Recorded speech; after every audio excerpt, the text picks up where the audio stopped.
Or if you've never been here before, welcome here. A couple of quick words before we start. I'm getting some feedback now, and I appreciate it. Even if it doesn't have to be positive feedback. I like positive feedback, yes, but it doesn't all have to be positive. I want to try and make this, not want to try. I want to make these broadcasts better. Therefore, any constructive suggestions you've got are really appreciated. And one I got was how different words cause different emotions in people. And that has caused me to actually change some of the readings. So I will sometimes substitute one word for another in the quotes and in the readings if I think there may be an issue with that particular word. So that's just a quick start. So the ones of you who sent me suggestions, thank you very much. I really appreciate it. It's really cool to have an interaction going on because I know that somebody's getting the readings out there, whether you're looking at it live or you're not looking at it live. One suggestion I got was to, besides the words, was, well, not a suggestion, was to say that 12 minutes seemed just about the right length of time. And I'm not normally very verbose, so 12 minutes, give or take, 10, 14, depends what it is.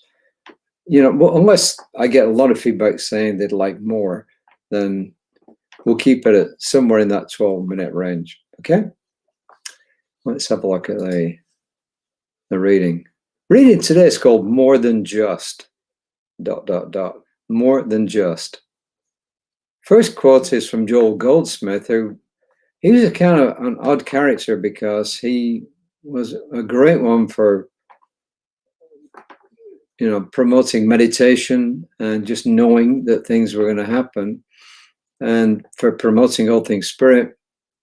And yet, by the same token, he was also an army officer he was an officer in the U.S. Navy.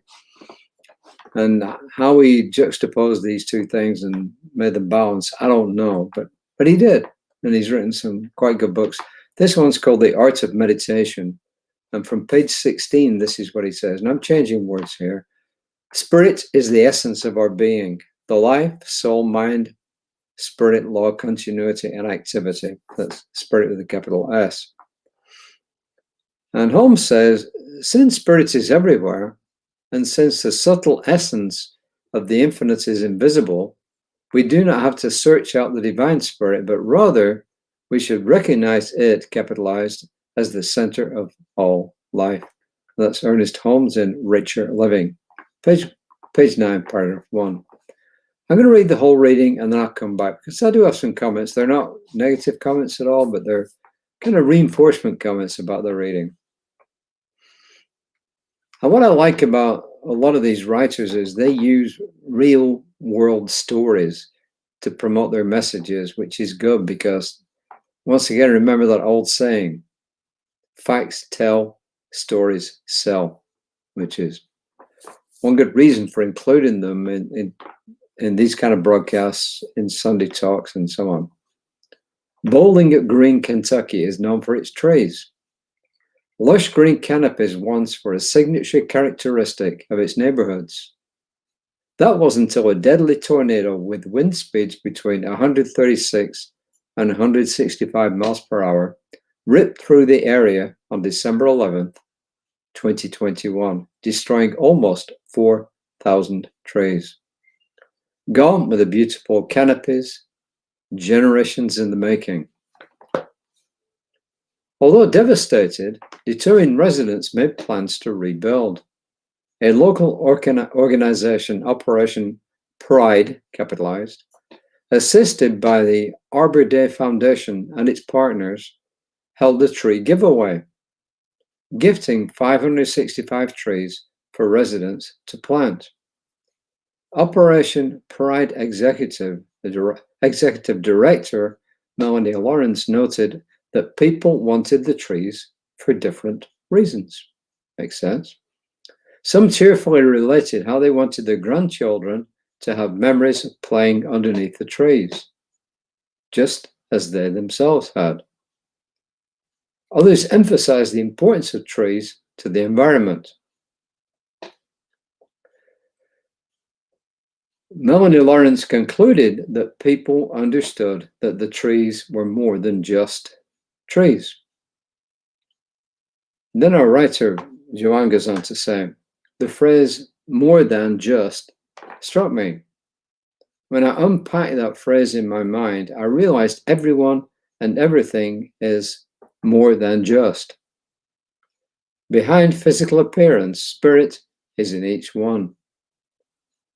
The cashier at the store is more than just the person who rings up the groceries. That person is a unique expression of spirit. Dogs are more than just loyal, loving, and protective companions. They are spirit expressing. Trees are more than just tall, decorative plants. They too are spirit. She then says, I invite you to look past the visible to the invisible essence of all creation. And this idea that everything is an expression of spirit is not new at all. New thought has often been said, it's not really new thought. It's what it is it's this thought brought up to date or re-expressed again. The ideas that we expound in Science of Mind, Unity, all New Thought communities have been around for thousands of years. And the idea of the spiritual essence of things goes back at least to Plato. It might go back before Plato, I don't know. You remember Plato was one of the three most famous. There were lots and lots of great philosophers. The three that people remember most are Socrates, Plato, and Aristotle, in that order, because that's the order they came along. Socrates became the mentor of Plato, Plato became the mentor of Aristotle, and so on. And Plato said that behind everything you see on earth, in the manifest universe, behind everything, there is the spiritual perfection of that idea. They may not be his exact words, but that's what he was saying. So he's saying there's the spiritual essence of it, and then it's expressed on this plane. But it's expressed on this plane usually in a less than complete manner.